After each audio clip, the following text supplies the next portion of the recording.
जमीन से डालकर गिरे हो गए और उसकी कांख में से 3 मुट्ठी चावल की पोटली छोड़ी, 1 मुट्ठी 2 मुट्ठी और तीसरी खाई। रुक्मणी जी ने हाथ पकड़ लिया, स्वामी 3 लोक का राज दे दोगे तो अपने बाल बच्चे को कहां रखेंगे? आप थोड़ा तो विचार करके। देवी आप क्या विचार करना, जिसने अपने लिए घर में कुछ नहीं रखा, मेरे घर लिए भी मैं अपने घर में क्या रखूंगा? मैं सर्वस्व देने को तैयार हूं, पर कोई लोग मेरे को गलत चीज अर्पण कर दे। ये अच्छे थोड़ी थे, फटी तो एक दुपट्टी थी, रूखे चावल थे, बने भी नहीं, घी भी नहीं, उसमें शक्कर भी नहीं, लेकिन कहा ये 3 मुट्ठी वही है, काम, क्रोध और लोभ। ये 3 गलत चीज, और यह तीनों यदि भगवान को अर्पण कर दिए जाए तो भगवान जैसे सुदामा को निहाल करा, तुलसी क्यारा, आंगन में दिया जल रहा है, महल बन गया है, और पत्नी सुशीला सामने से आई। जब ये इधर से प्रभु से मिल विदा होकर के गए तो देखा वहां पूजा के लिए सामने आई नारी। क्यों देवी ये सब क्या देख रहा हूं? स्वामी ये अपना ही मकान है, यही परमात्मा द्वारकानाथ की कृपा। आप उधर गए और वो इधर आया, क्योंकि आपने दो दिन में सुना है कि शाम तेरे मंदिर में नाचन आई,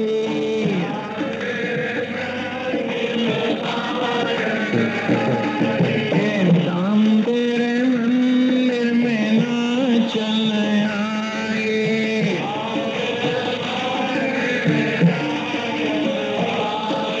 नाचत नाचत ना छाल करी गयो नाच,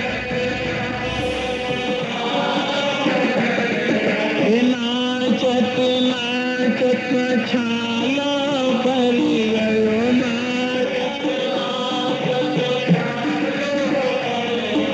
क्या तुम चीर बना दोगे?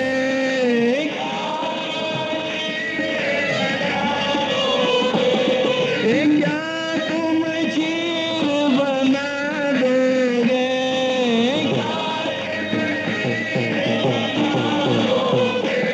मैं शाम तेरे मंदिर में नाचन आई,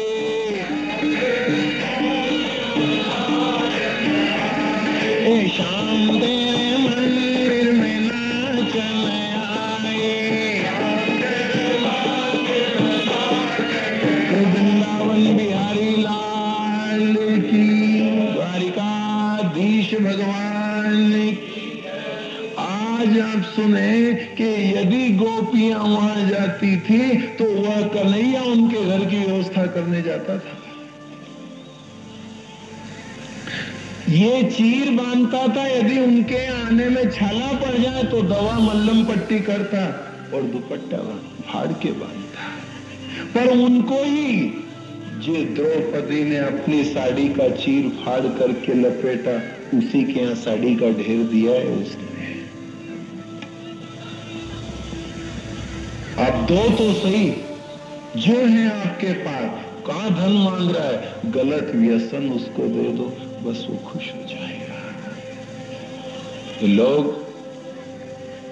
जिनका बैलेंस बिगड़ गया आ रहे हैं, ठीक है, कोई बुराई थोड़ी है, कोई मजाक थोड़ी है कि क्यों पीता था, देखो ये कितना गलत कर दिया। लेकिन भाइयों बहुत गलत हुआ है, बहुत नुकसान हो गया है। अब भी आप संभल जाओ तो बहुत अच्छी बात है। दुनिया के रास्ते हैं, कभी कभी बैलेंस बिगड़ जाता है। हम अपना निजी अनुभव आपसे कहते हैं। हम छोटे थे तब एक साइकिल चलाते थे, आज भी है वो टूटी साइकिल। साइकिल के बाद कुछ चलाना भी नहीं मालूम है हमको। उस साइकिल का अनुभव है, कभी कभी हाथ डोली जाता गाड़ियों में, ये सड़क पे जब हाथ डोले तो फिर साइकिल जिधर जाए उधर जान देना। यदि आप मोटरसाइकिल या साइकिल चलाने वाले इनमें बैठे होंगे तो आपको अनुभव होगा कि यदि एक बार रोड पे से बैलेंस बिगड़ा तो आगे नीचे उतरे तो उतरी जान दो, पाछा नीचे से ऊपर ले आओ, पर जो आप वहां का मन संभालने जाओगे तो और दची का जाओगे और आते छोड़ लोगे। उसको बैलेंस बिगड़ने के बाद आदमी क्या करता है, वो जहीं जाए उसको ढीली छोड़ देता है, और चाहे वो नीचे तक भी जाए तो चला जाता है, लेकिन यदि वहीं से काटो तो नुकसान देता है। बैलेंस है, बिगड़ जाता है, किसी किसी का रास्ता छूट जाता है, बाट छोड़ देते हैं। बाट छूट गई तो मत घबरा के, बाट तो छूटी, पीने खाने तो लग गए, और जिंदगी तो खराब कर ली। ऐसा थोड़ी होता है, खराब कर ली तो वापस आओ, रोड पे कोई मना थोड़ी करता है, फिर से अच्छा।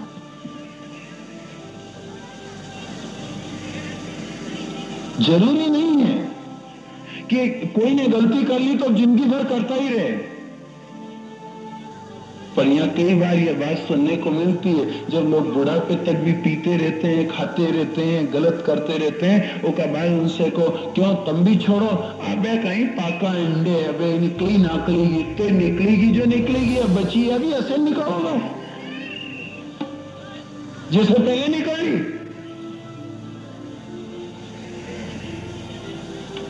जो बची उसी को बचाओ। हाथी की कथा सुनी ना, गजेंद्र ग्राह का प्रसंग, थोड़ी सी बची थी, उनमें निपट लिया तुमने। वो भी कहता कि अब कहीं बची रहे, थोड़ी तो सुंड बची है, अब जान दो जो है, नहीं, जितनी बची उतनी भी बहुत है, उसी में उसको बुला लिया और मदद कर दी।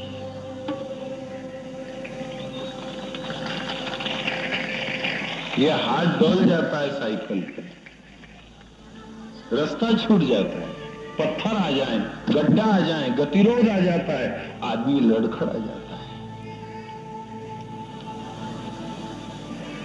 फिर आ जाता है। पर ऐसा मत करो कि अब ऐसे ही निकलेगी, अब पाका अंडे नहीं चढ़ेगी। हर जगह हर चीज का उदाहरण पेश नहीं हो सकता है।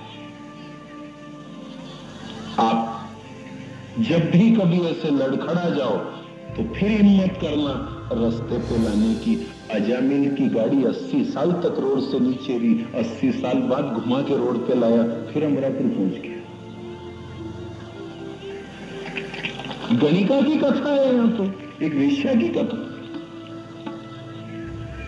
आगे कथा रही 24 गुरुओं की, वेश्या को गुरु बनाया गुरुदत्तात्रेय ने।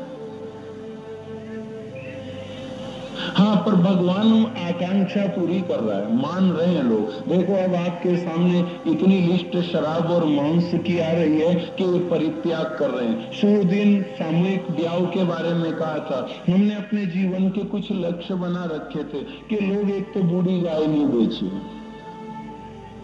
उसमें भी सुधार है। हाट बाजार से समाचार आते हैं, लोगों के यहाँ बराबर वह बात अमल में ली गई है। दूसरी बात, लोगों का शराब मांस छूट जाए और श्याम सुंदर हृदय बैठ जाए, तो वह भी बराबर सतत चल रहा है। आदिवासियों ने भी छोड़ा है, कंजर बंधुओं ने भी छोड़ा है, और भी दूसरी जहां जहां पर भी गए अच्छे अच्छे ठिकानों में भी, तो वहां बराबर इसका परित्याग करा है, और वो आज तक अपनी जगह बिल्कुल सही है। इसके बाद सोचा था सामूहिक शादी इस शरीर के माध्यम से परमात्मा यदि तू करवा दे तो बहुत अच्छा, और संसार में एक जीवन लेने का लाभ हो जाएगा, तो उसने वो भी बात रख दी हमारी। यही हमारी भीख थी उसके सामने। अब यहाँ भी शुरू दिन बैठे थे, खाली सलाह दी थी, उसमें एक दिन एक जोड़ा तैयार हुआ। अब कभी कोई लोग सोचते हैं कि छोड़ना कठिन है, करना कठिन है, ये सब बातें कैसे सदने की बताएं। 8 जोड़े आज हो गए। आप बताओ, खाली कल में और आज में इतना फर्क पड़ गया है। परसों सामूहिक शादी की बात हुई थी, आज 8 जोड़े तैयार होकर आपके सामने परण रहे। 4000 जोड़े अभी तक परण चुके हैं कथाओं के माध्यम से। मिली के नहीं प्रेरणा लोगों को? 4000 का ब्याह का खर्चा ना पाओ, आप घर पे कितना होता है? ये 8 जोड़ों का रुपया खर्चा देख लो आप। यदि घरे पढ़नो तो शुरू से आखिरी तक कुआंसी ने, कुआंसा ने, बाना ने, जबाना ने, तोरण ने, कितना लगे? इनमें कौन सा अपराध हो गया? ऐसे तो राम और कृष्ण ने, शिव जी भी ऐसे पढ़ने थे। अब यहाँ तो हजारों जनता के बीच में पढ़ रहे हैं, सब आशीर्वाद दे रहे हैं। इतनी कुआंसा और इतनी कुआंसी कोई घरे आती? क्या आनंद है इनके? क्या तालियों की गड़गड़ाहट में इनका ब्याह हुआ है। कितने संत वृंद यहाँ बैठे, कितने ब्रह्म समाज यहाँ बैठे, यज्ञ नारायण के समक्ष श्रीमद भागवत 33 करोड़ देवता यहाँ विराजमान। शायद इनके ब्याह शरीर का तो धरती पे किसी लाड साहब का ब्याह भी नहीं हुआ। भगवान से प्रार्थना करते हैं ऐसी सुमति दें और इन बहनों का सुहाग अखंड रखें, इन भाइयों को पत्नी व्रत धर्म का पालन करने वाला और धर्मानुयायी बना के रखें और सदैव जोड़ा सुखी रखें। पर तैयार होते हैं कि नहीं लोग? आप तैयार हो मन में, अपने भीतर ऐसा मत सोचो कि नियम नहीं सदेगा, ये कथा पे नहीं चला जा सकेगा। खाली 2 दिन में ये फर्क पड़ गया, परसों में और आज में। कहाँ होगा इनका व्यय, कहाँ होगा इनकी सासू ससुरा माँ बाप। देखो आप इतनी जल्दी कोई हाँ कर ले, पर व्यय ने भी हाँ कर ली, छोरा वाला ने भी हाँ कर ली, छोरी वाला ने भी कर ली, और लगा ली हल्दी एक दिन में आ गए आपके सामने सवेरे 6 बजे। कोई होता है ऐसा थोड़ी कि कुछ नहीं होता आज भी, और सब लोग कलयुग के नाम पे माथे हाथ धर के बैठ जाएंगे कि अब कुछ नहीं होता, अब कुछ नहीं होता। सब हो जाएगा, भगवान की कृपा होगी तो गांव गांव गौशाला हो जाएगी, और गांव गांव नहीं तो पंचायत में एक गौशाला का तो है। हम सोच रहे हैं कि ज्येष्ठ के महीने में जितनी भी गौशालाएं हैं उन सब में घूमे, जहाँ गौचर जमीन पड़ी है गौशाला के नाम की, उन पे गौशाला स्थापना की भी कोशिश करें। उसके बाद जहां जहां जिन जिन गांवों में गौशाला की जमीन हो या गौशाला संबंधी कोई चर्चा हो तो वो हमारे तक जरूर भेजें, ताकि हम जेठ महीने इन कथाओं से निपट के और उन गौशालाओं के लिए आप सभी लोगों का संगठन बनाकर उनको चालू करा सकें, ताकि हर पंचायत की गायें वहां रुक जाएं, वो कटने में नहीं जाएं, आपको गाय की सेवा भी मिल जाए, आपके घर में से कुछ उनके निमित्त कोड़ी भी निकल जाए।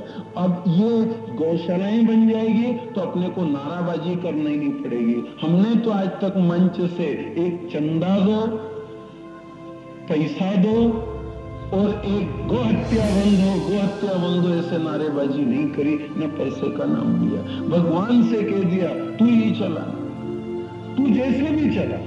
आपसे कहा है कि साइकिल का बैलेंस बिगड़ने की बात हमको आज तक दिमाग में है। जीवन की परिस्थिति कैसी भी लड़खड़ा इधर उधर हुई, पर हमने अपने मन में संकल्प बना रखा था कि भगवान यदि तू इस व्यास गादी पे बैठने लायक किसी दिन बना देगा तो एक तो गांव वालों की सेवा करते रहेंगे जीवन भर, और ये भेदभाव मिटाए जाएंगे कि आगे आगे बड़े बड़े लोग बैठे, VIP कोटा अलग रहे, बड़े बड़ों की कुर्सी लगे, वो कुर्सी पे बैठे और लोग पीछे बैठे। ऐसा नहीं, जो समय पे आ गया और जहाँ जगह मिल गई वहां बैठे और भीड़ भरा रहे पंडाल, और जय जयकार की ध्वनि के साथ गांव गांव कथा हो जाए, गौशाला हो जाए, सामूहिक विवाह हो जाए और शराब और मांस से छुटकारा मिल जाए। सब भाई बहन भक्त हमारे लायक जितनी भी सेवा हम सोच रहे हैं गौशालाओं के लिए एक योजना के क्या करी जाए, उसके बाद ही उन गौशालाओं में हम आएंगे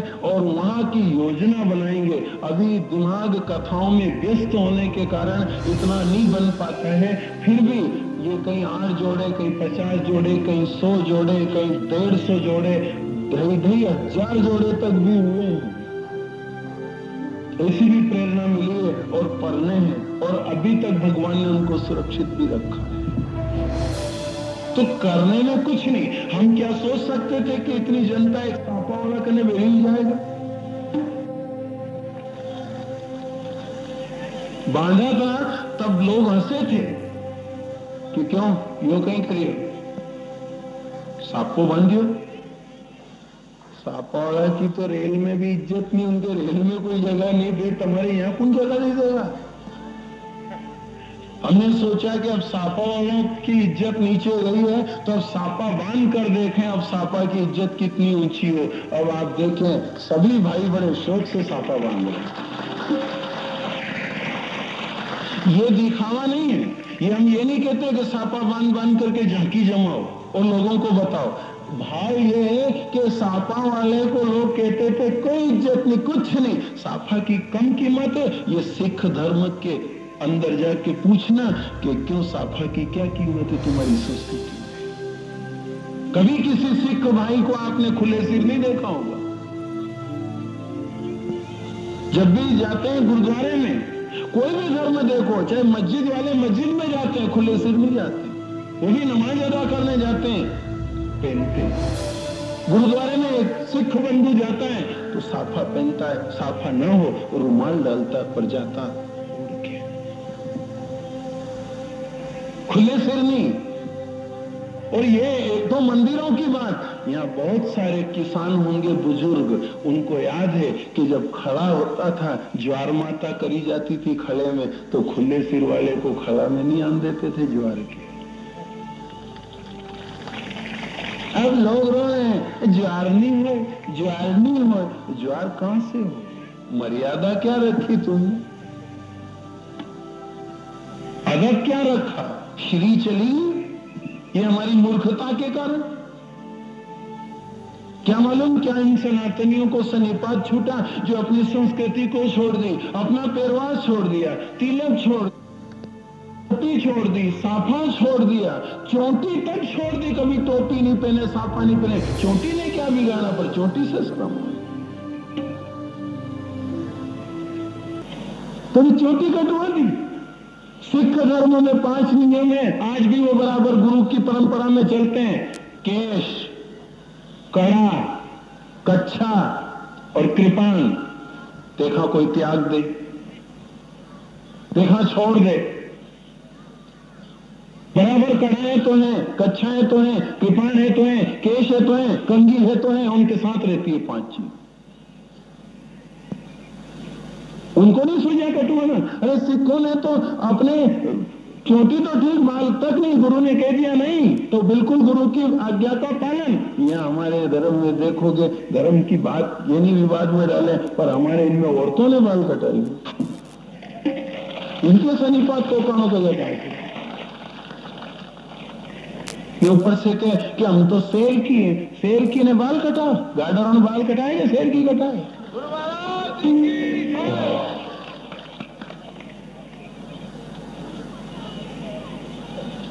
बड़े घर की ना अफसर की औरत बताओ ऊपर से कि हम पढ़े लिखे और बड़े अधिकारी की औरत है, और अधिकारियों की औरतों ने, शहर की औरतों ने बाल कटा लिए, मांग का पता नहीं, टीकी का पता नहीं, चूड़ी बिच्छा का पता नहीं है, यहाँ से वहां तक सपासट विधवा का स्वरूप बना रखा है। और ऊपर से कि हम शेर की, हमने तो उनसे कह दिया शेर की बात तो अलग छोड़ दो तुम। शेर जिस रास्ते पे रहता उस पे लोग निकलना बंद कर देते, दरोबड़िया उगाते हैं। तुम काहे के शेर के, तुम तो गाड़ रहे हो राजस्थान के।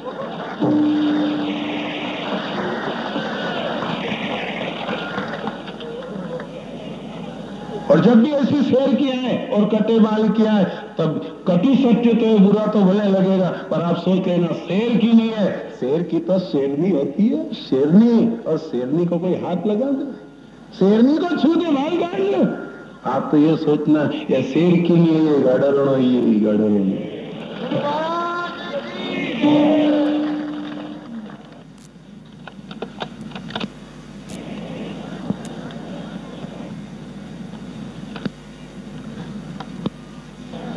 साइकिल को बिगड़ी है इंजन, वो टूटी साइकिल अभी भी पड़ी है आश्रम में, उसको देख के ही आते हैं या बांचने आते हैं। तो आपको ये सोचने में आता होगा कि बांचे तो कदी कदी ठीक बांचे, पर कदी कदी पर वो कहीं कराऊंगे हैंडल आई मिल जाए, कभी वो हैंडल आई मिल जाए, कभी औरतों तरफ आ जाते, कभी आदमी तरफ, और फिर बातें लग जाए। चलाना ठीक नहीं आए, गावड़े के हैं हम तो, ठीक बांचते भी नहीं आए, इतना ज्ञान भी नहीं। कई बार हमसे लोगों ने कहा आप साफा बांधोगे और ऐसी गावड़ी भाषा बोलोगे तो कथा कैसे चलेगी और कौन सुनेगा। नहीं कि प्रयोग तो करें, मालवी भाषा अपनी माँ है। यदि सभी प्रांत के लोग अपनी अपनी भाषा बोलते हैं तो अपनी मालवी में जहाँ पैदा हुए उसको बोलने में कौन सी शर्म। बोलो, मालवी भाषा में क्या, पंजाबी अपनी बोले, हरियाणा का अपनी बोले, यूपी का अपनी बोले, गुजरात के अपनी बोले, तो मालवा के अपनी बोले। अपना पेरवास, अपनी भाषा, अपनी वेशभूषा रखो, कौन सी शर्म की बात। भले लोग कहते थे कि नहीं सुनेगा, बांचते रहे 2, 4, 5 साल गांवों में, मंदिरों के अंदर। लोग देखते हैं, हंसते। हम कहीं कुएं पे नहाने जाते तो हंसते और मजाक करते। वो मजाक मजाक में छाती काठी रखी। तो आज परमात्मा ने दिखाने को इन आंखों को मौका दिया कि आज हजारों साफा वाले इकट्ठे होके नाच रहे हैं, गा रहे हैं और भगवान की कथा के आयोजक बन रहे हैं। मालवा के संत की ऐसा होता है, हो जाता है। पर बात वही है, परमात्मा सब चीज को निभाएगा। साफा से यदि हम शर्मा जाते, गावड़े की भाषा से शर्मा जाते कि ये गावड़ा की कौन बोल रहे हैं, अपनी इज्जत नहीं रहेगा, भाषा का स्टैंडर्ड रहना चाहिए। तो स्टैंडर्ड बनाने में यही रहता कि जो जानते वो सामने रहते। इन गावड़े की बहनों का और इन साफा वाले भाइयों का क्या होता। और जब भी उदाहरण दिए जाते हैं, बागर, खेत, खड़ा, बंजर भूमि, ठुटड़ा ठुटड़ी, तब आप ये मत सोचना कि भागवत जी छोड़ करके, रास्ता छोड़कर गलत जाते हैं। हम वहां जाते हैं जहां हमारे गांव के लोग रहते हैं। कथा का मोड़ इसलिए आ जाता है उसमें कि गांव के लोग कैसे समझेंगे, अनपढ़ लोग कैसे समझेंगे, इनको समझाना जरूरी है। जिस गांव में कथा नहीं हुई है कभी, जिस एरिया में कभी कोई साधु महात्मा नहीं जा सके, वहां गांवड़े का ये छोरा चला जाएगा। तो लोग समझ जाए।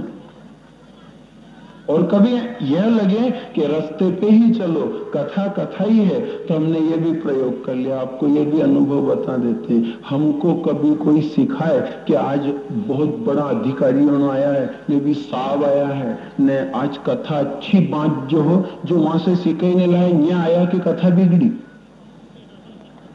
सिखाया पूत कदी। हाँ, नो बहुत सिखाने लाया कि संस्कृत में बोल जो नहीं, ये श्लोक याद करो। तो हमको भी शर्म है कि अब संस्कृत में बाकी है, तो संस्कृत याद करी, 2-4 श्लोक याद करिया, रेटिया यहाँ भूली जाओ। वो तो जमीन नहीं, वो मोटर वाला जो कराए वो जो है यहाँ तो कि मोटर वाला सबको मालिक, मोटर वाला सबको मालिक, मोटर वाला सबको मालिक, मोटर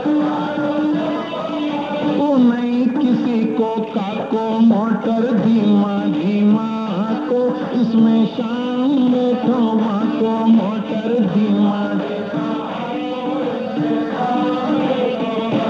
मोटर धीमा धीमा को, इसमें शाम बैठो को, मोटर। इसीलिए आपसे कहा कि यदि सब धर्म में आप देखते हो माथा ढांकने की बात, वहां पर जब सनातन इतना नीचा गिरा दिखाई देता तो आप खुद सोच लो फिर कटु कहने में पीछे क्यों हटे।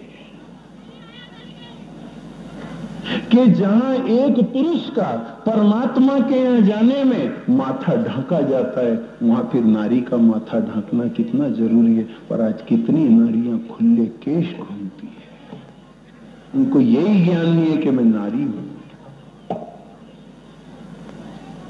और अदब क्या चीज है, कितना बड़ा आदमी है। कोई भी सिख भाई यदि गुरुद्वारे में जाता है तो कितना बड़ा अदब है उसका, जो वहां बैठा है कि ढांक के जाता है।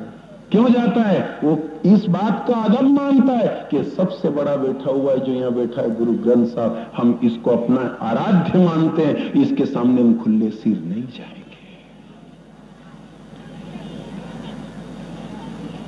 ढाका है।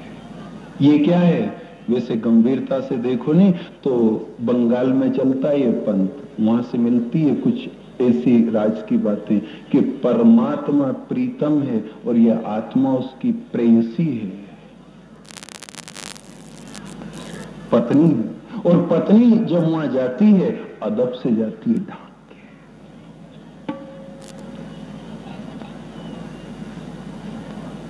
अदब इसका नाम। जहां आप कुछ ढंग के जाते हो वहां अदब तैयार होता है, मर्यादा तैयार होती है। वहां आपको कुछ प्रतीत होता है कि मैं किसी महान युग पुरुष के सामने जा रहा हूं, मैं अपने आराध्य के सामने जा रहा हूं। ये सब कुछ बिगड़ता देख करके पीड़ा होती है, उस पीड़ा को आपके सामने खोल देते हैं। बाकी कोई बात नहीं है, कोई ज्ञान नहीं है, कोई संस्कृत नहीं है, कोई भाषा नहीं है, कोई विद्वता नहीं है। जो भी यहाँ बैठ करके वो मोटर वाला जिधर मोटर घुमा दे उधर ये मोटर चलती है। आप सबसे पुनः मूल कथा पे आने की कहते हैं कि गांव की एक दिन भगवान कृष्ण को याद आ गई। सुदामा की कथा के बाद गावड़े की कथा फिर आ गई। भागवत में गावड़े की कथा, अब हम भी क्या करें। अब फिर आप कहोगे कि पक्षपात की बात करते हैं और शेरों के प्रति श्रद्धा नहीं है। शेरों को हम सर चढ़ाते हैं। शेर तो शेर है साहब, शेर को तो हम प्रणाम करते हैं, पर दूर से ही करते हैं।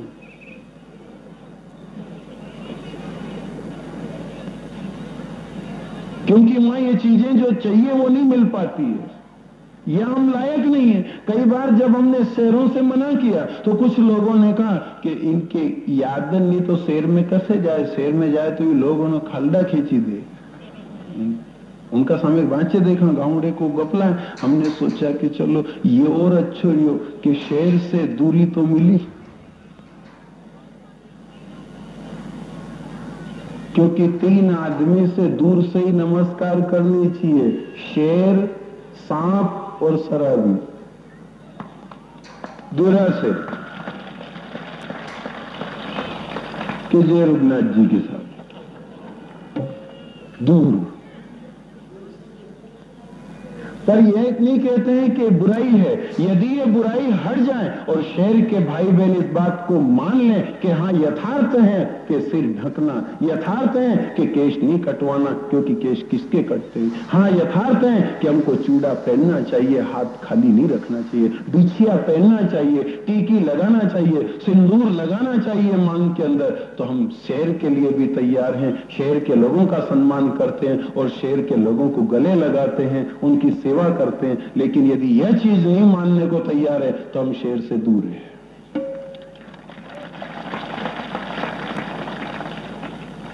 कबीर ने बहुत अच्छी कही, सिंह संत का एक मत जीवती को खाए और भाव भीर मृतक का ताकि निकट नहीं जाए।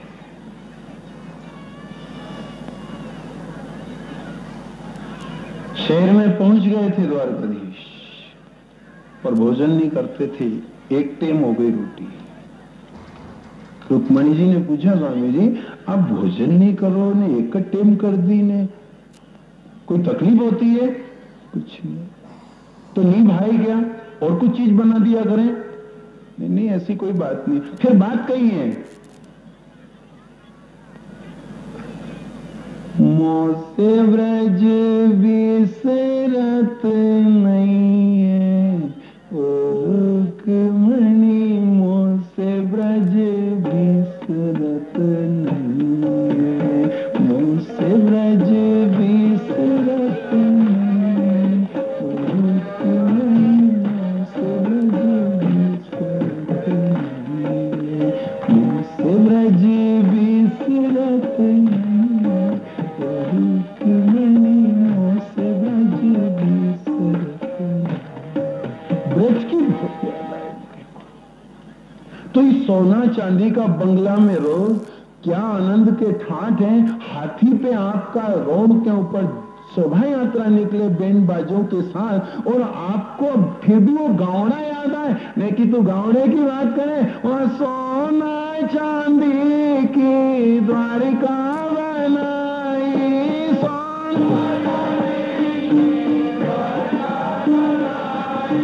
सोना चांदी की द्वारिका बनाई,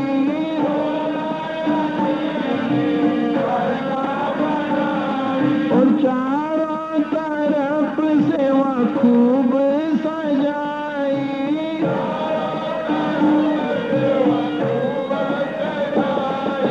चारों तरफ से वह खूब सजाई,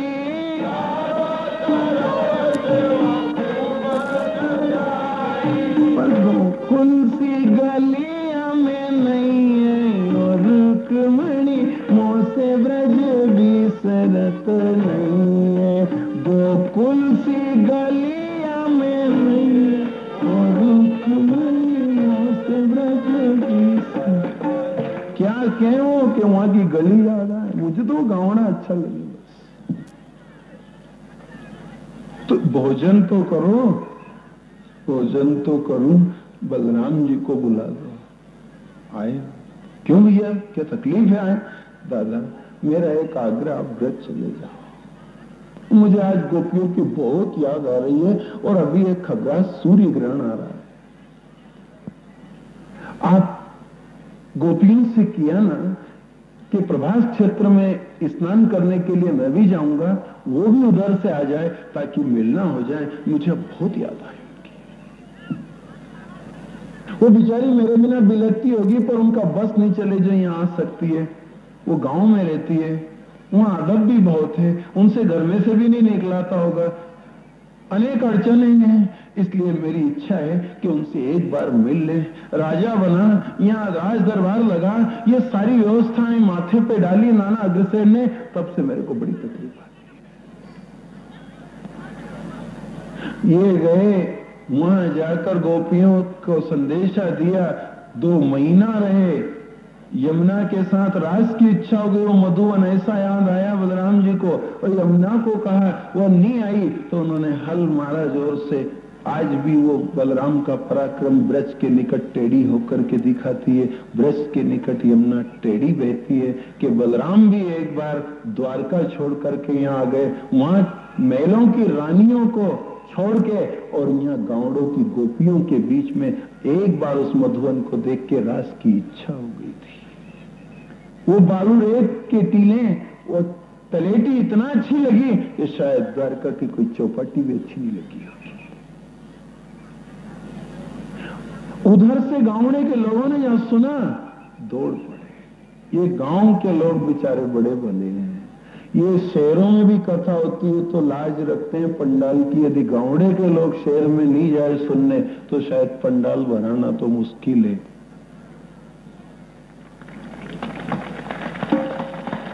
यही तो चीड़ है थोड़ी सी मन में कि ये आते हैं नियम से नहीं, बस जैसे इनको मालूम है कि 12 से 3 तक कथा है, तो सोचते चलेंगे 2:30 बजे तक मारुति में बैठ के, दूर खड़े हो जाएंगे या सामने आएंगे, इतराते फिरेंगे, मेकअप करते फिरेंगे, ये करते फिरेंगे, वो करते फिरेंगे। और इससे ऐसा लगता है कि ये लोग खाली संसार की इस दिखावी माया में, उस मोहिनी के चक्कर में आकर के अमृत को गंवा रहे हैं। और यहाँ श्री कृष्ण ने प्रयोग कर लिया होगा तो ही तो गांवों में गए थे, द्वारका से गांव जाना पड़ा।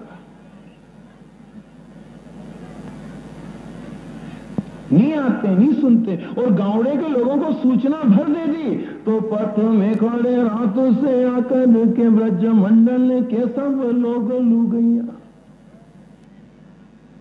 वहां तो कान पे पड़ी कि सवेरे कन्हैया आएगा प्रभास क्षेत्र में स्नान करने को, तो ये रात का